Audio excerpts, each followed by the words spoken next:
انہیں اندر بھیج دو، میں نے کہا۔ آپ باہر بیٹھیں۔ 2 آدمی اندر آئے، ایک کی عمر 40 سال کے لگ بھگ اور دوسرا 30 سال کا ہوگا۔ دونوں نے صاف ستھرے اور قیمتی کپڑے پہن رکھے تھے۔ دونوں کے چہروں پر رونق اور خود اعتمادی تھی۔ دونوں نے ہمیں جھک کر سلام کیا۔ بڑے کے چہرے کا تاثر بدل گیا۔ وہ مجھے دیکھ کر گھبرا گیا تھا اور حیران بھی ہو رہا تھا۔ میں نے اسے غور سے دیکھا تو اس کا چہرہ مانوس لگا۔ کیا میں تمہیں جانتا ہوں؟ میں نے اس سے پوچھا۔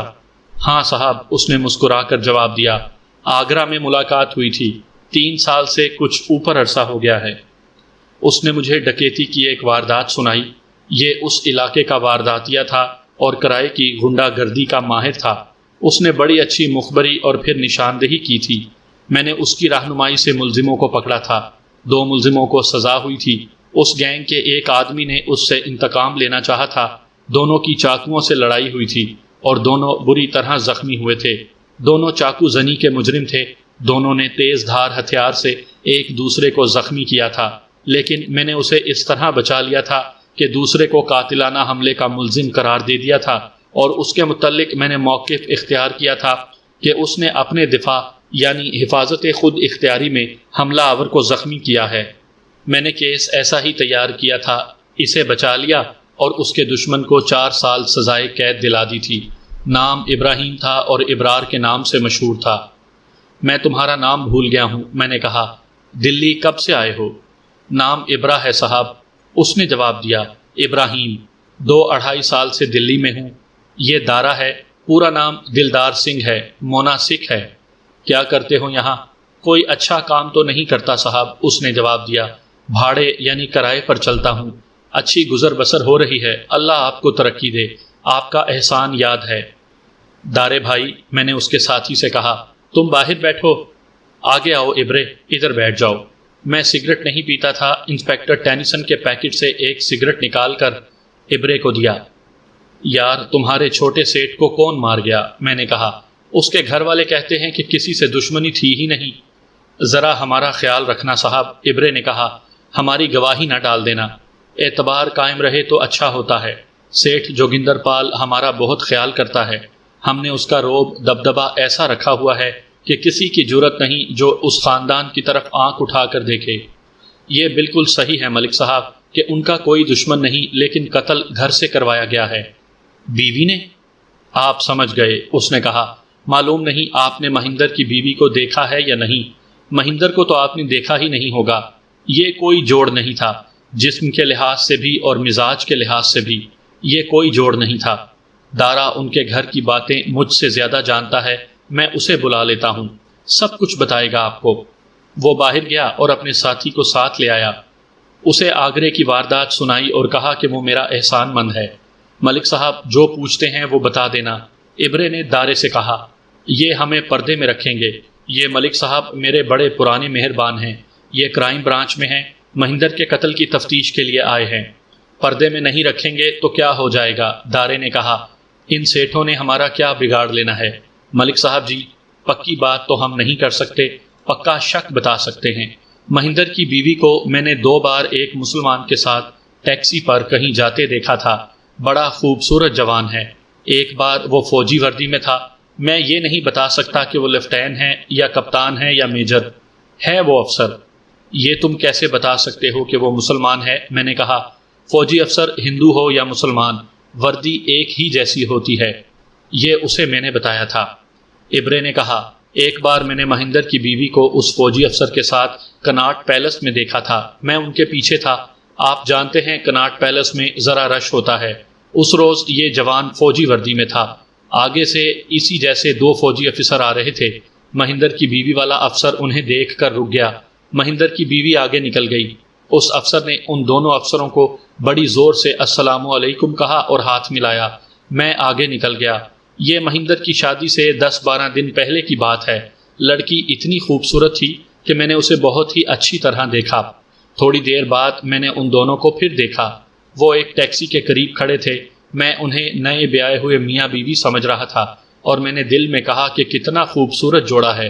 10-12 دنوں بعد مہندر کی شادی ہوئی تو وہ اپنی دلہن کو یہاں لایا اور اسے گھمایا پھرایا۔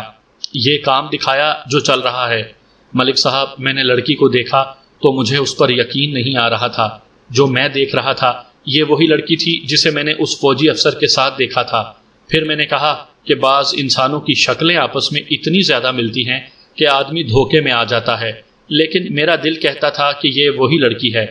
پھر جب ہم نے شادی کے بعد اس لڑکی کو آزادی سے باہر نکلتے اور گھومتے پھرتے دیکھا تو مجھے یقین ہو گیا کہ یہ وہی ہے۔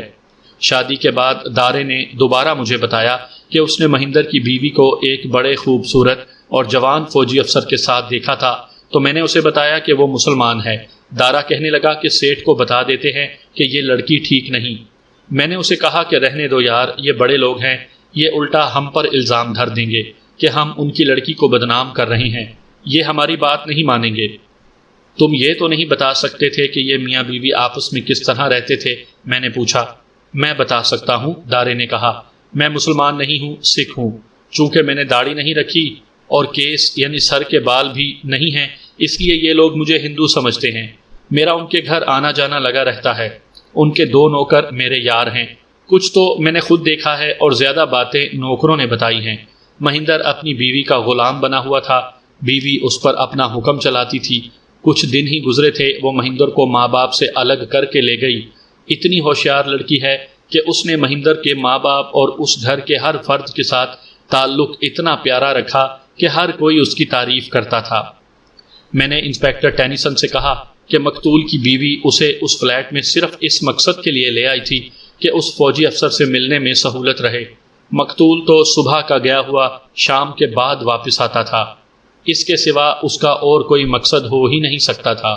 ٹینیسن نے کہا، اس فلیٹ میں رہنے والے ان کے پڑوسیوں سے معلوم کیا جا سکتا ہے، اس کی نوکرانی بھی ہے، اس سے ڈرا دھمکا کر پوچھیں گے۔ اب اس لڑکی نے غائب ہونا ہے، میں نے کہا، اور اس آرمی آفیسر کے ساتھ شادی کرنی ہے۔ ہم نے یہ بات انگریزی میں کی تھی تاکہ ابرار اور دارا نہ سمجھ سکیں۔ ان دونوں نے ہمیں راستے پر ڈال دیا تھا۔ ان سے میں نے چند اور ضروری باتیں پوچھیں۔ مہندر بھی کوئی آدمی تھا ملک صاحب؟ ابرا بولا، خدا نے اتنی خوبصورت بیوی دی اور یہ سیٹھ صاحب اس کمرے میں مزدور لڑکیوں کے ساتھ جھک مار رہے ہیں۔ میں نے ان دونوں سے کہا کہ وہ چاہیں تو CIA میں انفارمر یعنی مخبر بن جائیں، میں انہیں بہت معاوضہ دلاؤں گا، سیٹھ کا کام بھی جاری رکھے۔ انہوں نے حامی بھر لی۔ انسپیکٹر ٹینیسن نے انہیں کہا کہ اس کیس میں انہوں نے ہماری جو مدد کی ہے اس کا انہیں انعام بھی ملے گا اور 2-3 دنوں میں مل جائے گا۔ اب ہمیں مزید وہاں رکنے کی ضرورت نہیں تھی۔ مینیجر کو بھی میں نے اندر بلا لیا اور ان تینوں سے کہا کہ جوگندر پال یہاں آئے تو اسے یہ بتائیں کہ ہم یہاں آئے تھے اور گھوم پھر کر اور یہ کمرہ دیکھ کر چلے گئے تھے، یہ نہ بتائیں کہ ان کے ساتھ کیا باتیں ہوئی تھیں۔ ہم واپس آ گئے۔ اب ہمارے ذہن سے بوجھ کم ہو گیا تھا۔ ہم نے 3 افراد کو اپنے ہیڈ کوارٹر میں بلانے کا پروگرام بنا لیا۔ ان میں سے سب سے زیادہ اہم مقتول کی بیوی کی نوکرانی تھی جو اس کے ساتھ فلیٹ میں رہتی تھی۔ ہم جب وہاں گئے تھے تو چائے کی ٹرے وہی لائی اور ہمارے آگے رکھ گئی تھی۔ میں نے اسے پولیس کی نظروں سے دیکھا تھا۔ اس کی عمر کم و بیش 40 سال تھی۔ اس کا رنگ گندمی اور نقش تیکھے تھے۔ اس کی آنکھوں میں کوئی خاص بات تھی۔ صاف محسوس ہوتا تھا کہ یہ آنکھیں اپنے اندر کوئی ایسا تاثر یا اثر رکھتی ہیں کہ کوئی عام سا آدمی ان آنکھوں کا سامنا نہیں کر سکتا۔ مختصر یہ کہ یہ عورت عام گھریلو نوکرانیوں سے بالکل مختلف تھی اور یہ قابل تعریف کردار کی عورت نہیں تھی۔ میں نے باہر آ کر انسپیکٹر ٹینیسن سے کہا تھا کہ یہ نوکرانی شاید کسی وقت ہمارے کام آئے، اس کی آنکھوں میں کچھ راز ہیں۔ باقی جن 2 افراد کو بلانا تھا وہ مقتول کی بیوی کے پڑوسی تھے، ایک دائیں طرف کے گھر والا اور ایک بائیں طرف رہنے والا۔ تینوں کو ایک ہی بار نہیں بلائیں گے، انسپیکٹر ٹینیسن نے کہا، پہلے نوکرانی کو بلائیں گے۔ اگر اس نے راز اگل دیا تو پڑوسیوں کی ضرورت نہیں رہے گی۔ ہم نے اسی دن کے پچھلے پہر اپنی برانچ کے ایک ASI کو تحریری سمن دے کر بھیج دیا کہ اس نوکرانی کو ساتھ لے آئے۔ جہاں تک مجھے یاد ہے یہ نوکرانی 4 بجے سے کچھ پہلے آ گئی۔ ASI نے آ کر ہمیں بتایا کہ جب اس نے مقتول کی بیوہ کو بتایا کہ اس کی نوکرانی کو اپنے ساتھ تفتیش کے لیے لے کر جانا ہے تو یک لخت اس کے چہرے کا رنگ پیلا پڑ گیا اور آنکھیں سفید ہو گئیں۔ آپ اتنی زیادہ نروس کیوں ہو گئی ہیں؟ ASI نے اسے کہا۔ اس سے کچھ باتیں پوچھنی ہیں، پھر میں اسے خود یہاں چھوڑ جاؤں گا۔ آپ کو ذرا سا بھی پریشان نہیں ہونا چاہیے۔ ہمیں اس کی پریشانی کا کوئی خیال نہیں تھا۔ یہ تو ڈپلومیسی تھی کہ ASI اسے تسلیاں دیتا رہا تھا۔ پولیس جس کسی کو بھی شامل تفتیش کرتی ہے اس کے گھر والے پریشان ہوتے ہیں، منتیں کرتے ہیں، رشوت بھی پیش کرتے ہیں کہ ان کے آدمی کو تھانے نہ بلایا جائے۔ نوکرانی آئی۔ انسپکٹر ٹینیسن نے مجھے کہا کہ میں اکیلا اس سے پوچھ گچھ کروں کیونکہ انگریز افسر کی موجودگی میں یہ عورت گھبرائے گی۔ یہ اللہ کا کرم تھا کہ میری ساکھ ایسی بن گئی تھی کہ انگریز افسر مجھ پر بھروسہ کرتے اور میری رائے اور میرے فیصلوں کو مانتے تھے۔ میں نوکرانی کو تفتیش کے کمرے میں لے گیا اور کرسی پر بٹھا دیا۔ اس نے اپنا نام رانی بتایا اور میرے اس سوال کے جواب میں کہ وہ کب سے ان لوگوں کے ہاں ملازمہ ہے، بڑی اہم بات بتائی کہ وہ مقتول کے گھر کی نوکرانی نہیں بلکہ وہ کنول یعنی مقتول کی بیوہ کے میکے کے گھر میں اس وقت سے نوکری کر رہی ہے جب کنول 14-15 سال کی تھی۔ کنول کی شادی ہوئی تو کنول اپنے خاوند کے ساتھ فلیٹ میں آ گئی۔ یہاں آتے ہی اس نے اپنے میکے کے گھر سے اس نوکرانی کو بلوا لیا۔